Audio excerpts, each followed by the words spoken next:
Salom oshpazkal salonimizga barcha azizlar. Bugun sizlarga yo'qdan yetish usulini so'zlab beray. Taqdigan salonimizning mazmuni bo'lsin.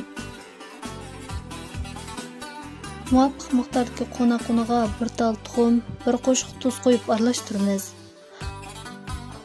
Ondan ustiga issiq suv va bug'doy uni qo'yib, xamir yo'g'iramiz.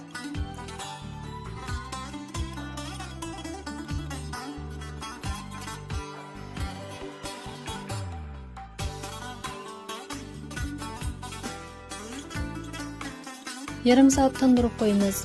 Ondan taxtaga ilib rasmdagidek kesamiz. Ondan kantimiz.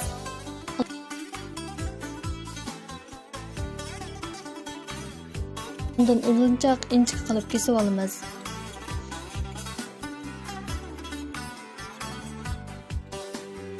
Ondan qaynayotgan qozonga kesib olgan xamirni solib pishirib olamiz.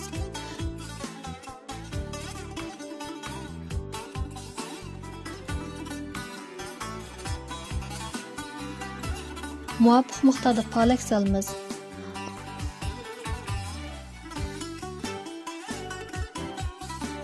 Ondan bir qachiga suzib elib olamiz. Arqadan tetutqini silib iste'mol qilsak bo'ldi. O'xshagan mazali yo'qdan tayyor bo'ldi. Sizmi oilangizda